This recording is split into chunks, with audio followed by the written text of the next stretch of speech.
Hello everyone, welcome to my channel. तो हमने combination reaction, decomposition reaction, displacement reaction and double displacement reaction के बारे में पढ़ लिया था। होपफुली आप बुक से पढ़ लिए होंगे एंड आपको समझ में आ गया होगा।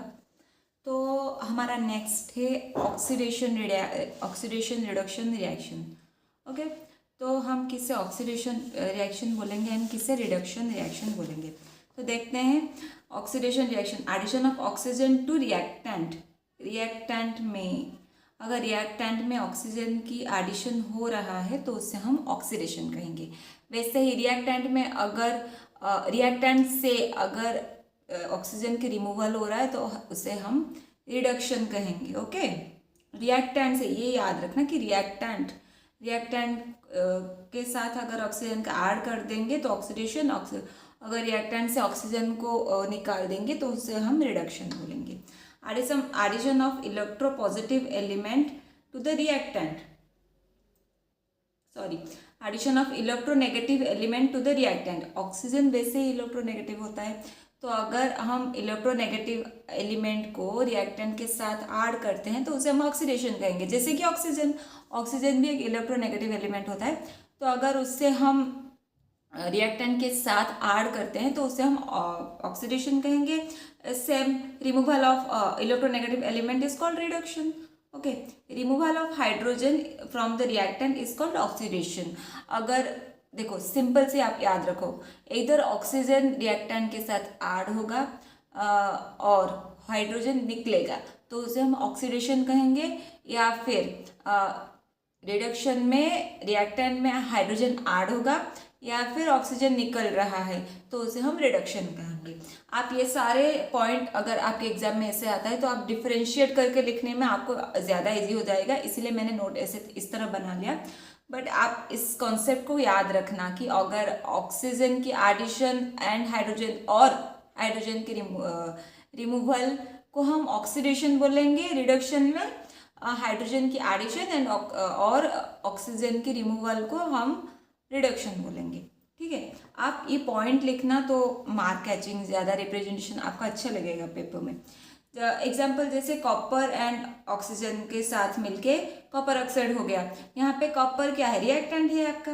रिएक्टेंट में आपका ऑक्सीजन जुड़ गया तो क्या हुआ, आपका कॉपर ऑक्साइड। यहाँ पे एक क्वेश्चन आएगा, यहाँ पे कौन ऑक्सीडाइज हो रहा है। जब मैं 10th क्लास में थी मुझे हमेशा ये कन्फ्यूजन होता था कि ये कॉपर, शायद कॉपर ऑक्साइड ऑक्सीडाइज हो गया। ऐसा नहीं है, हमेशा रिएक्टेंट में जो है वही ऑक्सीडाइज्ड होगा।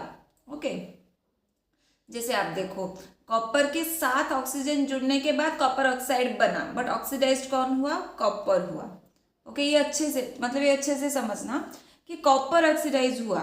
ओके, ये हाँ, कॉपर ऑक्सीडाइज हुआ ऑक्सीजन के साथ। ऑक्सीजन को मिलने से पहले ये एलिमेंट स्टेट में था, ऑक्सीजन को मिलने के बाद ये कॉपर ऑक्साइड में कन्वर्ट हो गया तो ऑक्सीडाइज कॉपर हुआ, ना कि copper oxide. Okay, because it's accept oxygen, copper ने ऑक्सीजन को एक्सेप्ट किया है तो कॉपर ही ऑक्सीडाइज हुआ है, इसने एक्सेप्ट किया है, ना कि कॉपर ऑक्साइड ने कभी ऑक्सीजन को एक्सेप्ट नहीं किया है। कॉपर ऑक्साइड प्लस हाइड्रोजन तो कॉपर मिल गया, यहाँ पे H2O। कॉपर ऑक्साइड रिड्यूस हुआ है क्योंकि कॉपर ऑक्साइड से हम ऑक्सीजन को निकाले, ना कि कॉपर से हम ऑक्सीजन को निकाले। हम कॉपर ऑक्साइड से तो यही वाला रिड्यूस्ड हुआ है। ओके, यहाँ पे ऐसे भी हो सकता है, हाइड्रोजन के साथ ऑक्सीजन मिला हुआ है तो हाइड्रोजन ऑक्सीडाइज हो गया। ओके, तो reduction reaction, what is reduction reaction, ऐसे रिएक्शन जहाँ पे बोथ ऑक्सीडेशन एंड रिडक्शन दोनों हो रहा है तो हम उसे रिडक्शन रिएक्शन बोलेंगे। A reaction in which both oxidation and reduction takes place called redox reaction. यहाँ पे देखो MnO2 कन्वर्ट क्या MnCl2 में कन्वर्ट हो गया तो यहाँ पे क्या हुआ, ऑक्सीजन का तो रिमूवल हो गया, तो यहाँ हम क्या कहेंगे, रिडक्शन हो गया। यहाँ पे हाइड्रोजन क्लोराइड में से क्या हुआ, क्लोरीन का रिमूवल हो गया, ऑक्सीजन का एडिशन हो गया, तो यहाँ पे क्या हुआ, ऑक्सीजन का ऐड हुआ है, इसीलिए हम इसे क्या कहेंगे, ऑक्सीडेशन बोलेंगे। ठीक है, ये वाला समझ में आना चाहिए कि oxidizing agent and reducing agent क्या होता है। It is a substance that has the ability to oxidize other substance by reducing itself. मतलब ऐसे अब देखो कि MnO2, ओके, MnO2 क्या हो गया, यहाँ पे खुद रिड्यूस हो गया, बट यहाँ पे क्या किया उसने, HCl को ऑक्सीडाइज कर दिया, तो ये क्या हो गया, ये रिड्यूसिंग एजेंट हो जाएगा। जैसे यहाँ पे क्या लिखा हुआ है, किसी और, सॉरी ये ऑक्सीडाइजिंग एजेंट हो गया, किसी और को ऑक्सीडाइज करने की जो कैपेसिटी, किसी और को चेंज करने की जो कैपेसिटी होती है उसका वो पावर है, उस वो वही नाम से जाना जाएगा। ओके, ये क्या कर रहा है, खुद को रिड्यूस कर रहा है, भले ही खुद गरीब हो जाए पर दूसरों को धनी कराएगा। ऐसे ऐसे समझ लो कि जो दूसरों को जो चेंजेस वो कराएगा उसकी नाम से ही वो मशहूर होगा। It is a substance that has the ability to oxidize other substance by reducing itself. खुद को रिड्यूस करके अन्य को जो ऑक्सीडाइज कराएगा वो ऑक्सीडाइजिंग एजेंट का कहलाया जाएगा, which is also called as oxidant. Reducing agent में क्या होगा, खुद को ऑक्सीडाइज करके दूसरों को रिड्यूस करेगा तो एजेंट बनेगा। तो it is a substance that has the ability to reduce other substance by oxidizing itself. खुद को ऑक्सीडाइज कर देगा बट दूसरों को रिड्यूस करेगा, तो रिड्यूसिंग एजेंट और रिडक्टेंट सिंपली कह सकते हैं। आपके बुक में क्या दिया हुआ है, ऑक्सीडेशन एंड रिडक्शन। ये आप चाइना डिस्क में हीट और china disc containing about 1 gram copper powder को लेके आप हीट करोगे तो क्या होगा, रिएक्शन जो कॉपर है आपका वो एयर में से ऑक्सीजन लेके हीट होगा तो कॉपर ऑक्साइड फॉर्मेशन हो गया। हाँ, because this is the surface of copper powder become coated with black copper oxide.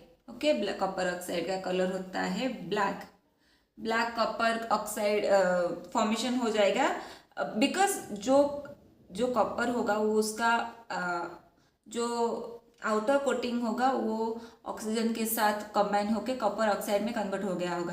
This is because oxygen is added to copper and copper oxide is formed. If hydrogen gas is passed, अगर हम hydrogen gas को पास करवाएंगे तो क्या होगा, copper आपको मिल जाएगा and H2O formation आपका हो जाएगा।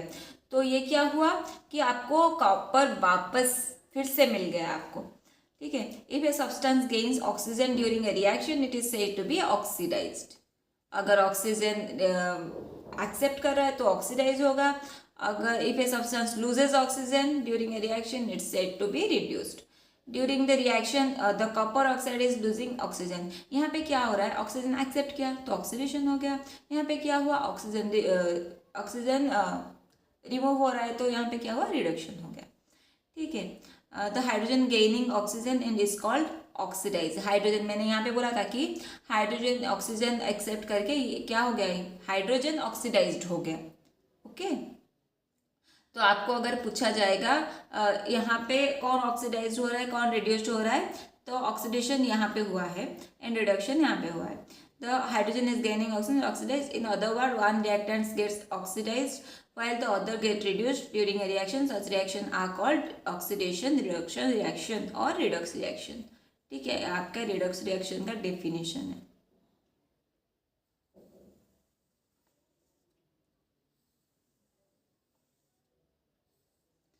ठीक है, तो देन कुछ एग्जांपल्स जैसे जिंक ऑक्साइड, यहाँ पे जिंक ऑक्साइड से ऑक्सीजन निकल गया तो क्या बन गया, जिंक। तो ये क्या हो गया, रिडक्शन, ये वाला हो गया रिडक्शन। यहाँ पे कार्बन के साथ ऑक्सीजन मिल गया तो ऑक्सीजन के एडिशन से क्या हुआ, ये हो गया आपका ऑक्सीडेशन। ओके, जैसे MnO2, मैंने तो यहाँ पे बता दिया था ये वाला example. In reaction carbon is oxidize, same ही प्रोसेस है, ये आप पढ़ लेना, अब मैंने समझा दिया है। From the example we can say that if a substance gains oxygen और loses hydrogen during a reaction it is oxidised. If a substance loses oxygen और gaining hydrogen during a reaction it is called reduced. Same thing मैंने आपको बोल दिया है कि oxidation किससे कहेंगे एंड रिडक्शन हम किससे कहेंगे। ये आपका डेफिनेशन अच्छे से याद रखना विथ एग्जाम्पल, सो दैट कि आपका रिप्रेजेंटेशन आपके एग्जाम के पेपर में अच्छा लगे, क्योंकि एग्ज़ाम जो रेक्टिफाई करे या फिर एग्ज़ाम जो पेपर आपके देखेंगे वो आपको नहीं जानते, सिर्फ आपके रिप्रेजेंटेशन देख के ही वो मार्क देंगे। तो अच्छे से रिप्रेजेंट करना कि क्या क्या आपने लिखा हुआ है।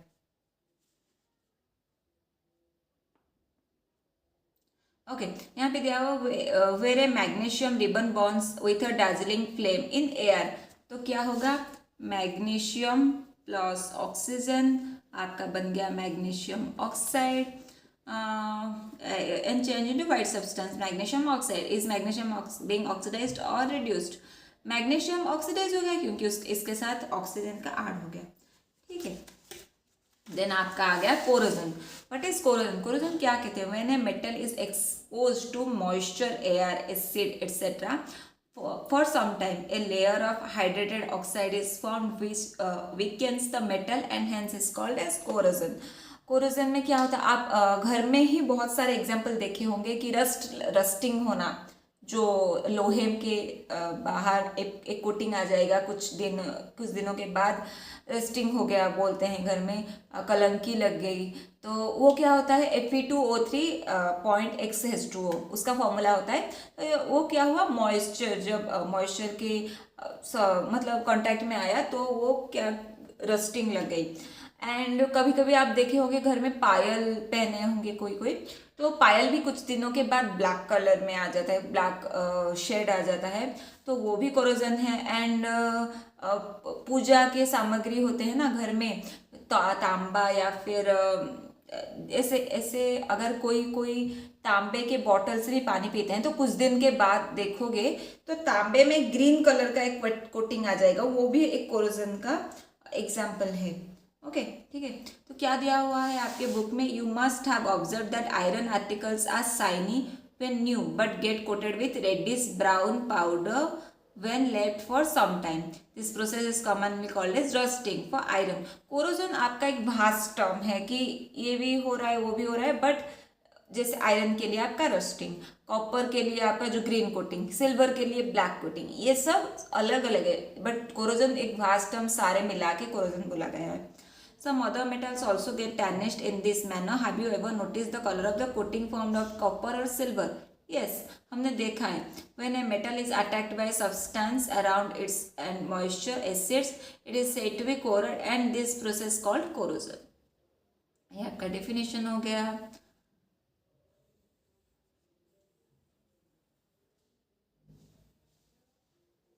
The black coating on silver and the green coating on copper are other example of corrosion. Corrosion causes damage to car bodies, bridges, iron railings, ships and to all objects made to metal. Especially those of iron. Corrosion of iron is a serious problem because बहुत सारे bridges, बहुत सारे बड़े बड़े project iron से बना हुआ होता है and it's a big problem that ये रस्टिंग का प्रॉब्लम जो होता है, तो ये एक बड़ा प्रॉब्लम है। तो हम इससे प्रिवेंट कैसे कर सकते हैं? प्रिवेंशन के लिए हम पेंटिंग करवा सकते हैं, जैसे घर में भी होता है सारे, जैसे आपका लोहे का डोर होता है ना, तो घर में हालांकि कुछ पेंट करवा देते हैं, कुछ दिनों के बाद कंटिन्यू पेंटिंग चलता रहता है। देन गाल्वानाइजेशन, अप्लाइंग ग्रीस और ऑयल, ये सारे करने से आपका कोरोजन से कुछ हद तक आप बचा सकते हो बहुत सारी चीज़ों को। देन आ गया rancidity. What is rancidity? When the substance containing oil and fats are expose to air they get oxidize and become rancid due to which their smell and taste change, it is called rancidity. Fat या फिर oil, अगर आपका कुछ तेल या फिर fat वाला चीज़ आप अगर लेके रख दोगे तो अब देखो, जैसे आप घर में अचार बना हुआ होता है, अचार में ऑयल भी जाता है, मतलब फैट ऑयल ये सब जाता है ना, तो अगर ऐसे ही रख दोगे, विनेगर भी डालते हैं कुछ लोग, विनेगर डालने से वो प्रिजर्वेटिव होता है, अगर विनेगर नहीं डाल के ठीक से नहीं अचार बनाओगे तो कुछ दिन के बाद खराब हो जाएगा, कुछ स्मेल्स बुरा सा स्मेल आएगा, तो वो बोलते हैं रैंसिडिटी। प्रिवेंशन के लिए adding antioxidant to food, storing food in airtight container, refrigerating food. हम रेफ्रिजरेट तो ऐसे ही करते हैं कि फूड ज़्यादा समय तक रहे।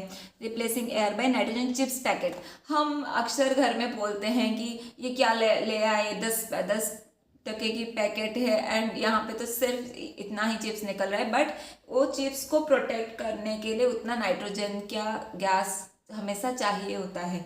हम गाली दे देते हैं, बट हमें उतना जो हम खाते हैं वो फूड हमें एज इट इज़, जैसे कि फैक्ट्री में बना हुआ होता है वैसे ही हमारे पास आने के लिए हमें वो नाइट्रोजन गैस का पैकेजिंग बहुत ज़रूरी होता है।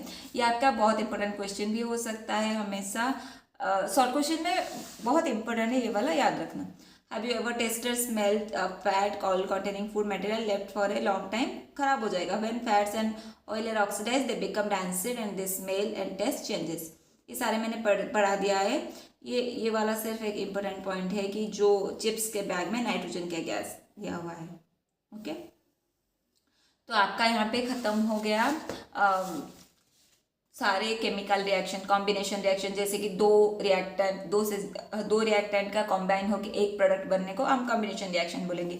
डिकम्पोजिशन रिएक्शन, एक रिएक्टेंट से दो या तीन से ज़्यादा सिंपल प्रोडक्ट बनने को हम डिकम्पोजिशन कहेंगे. डिस्प्लेसमेंट रिएक्शन में क्या होगा कि एक ज़्यादा रिएक्टिव एलिमेंट एक कंपाउंड से कम रिएक्टिव एलिमेंट को डिस्प्लेस करेगा, तो हम उससे क्या कहेंगे? Displacement reaction. और डबल डिस्प्लेसमेंट में यहाँ पे आयन का एक्सचेंज होगा, वो डबल डिस्प्लेसमेंट रिएक्शन. प्रेसिपिटेशन क्या होगा? प्रेसिपिटेशन में जो नीचे बैठ जाएगा प्रोडक्ट जो होगा वो aqueous सोल्यूशन में कुछ नीचे बैठ जाएगा इनसॉल्युबल फॉर्म में, वो हो गया आपका precipitation reaction. Oxidation and reduction, oxygen का ऐड होना ऑक्सीडेशन कहेंगे, हाइड्रोजन का रिमूव होना ऑक्सीडेशन कहेंगे. हाइड्रोजन का ऐड होना रिडक्शन कहेंगे, ऑक्सीजन का रिमूव होना हम रिडक्शन कहेंगे. यहाँ पे एग्जाम्पल रिडक्शन रिएक्शन क्या होगा? बोथ ऑक्सीडेशन एंड रिडक्शन एक टाइम पे होने के लिए हम उससे रिडक्स रिएक्शन कहेंगे. कोरोजन क्या हो रहा है कि जो मॉइस्चर के कांटेक्ट में आके जो सारे लोहा हो गया, कॉपर हो गया, सिल्वर हो गया, ये सारे खराब हो रहे हैं, इसे हम करोजन कहेंगे. And rancid of course fat and oil जब बिना प्रिजर्वेटिव के एयर के एक्सपोज में आ जाता है तो वो ऑक्सीडाइज होके आपका रैंसिड हो जाएगा. तो बस इतना ही था आपका केमिकल रिएक्शन के बारे में.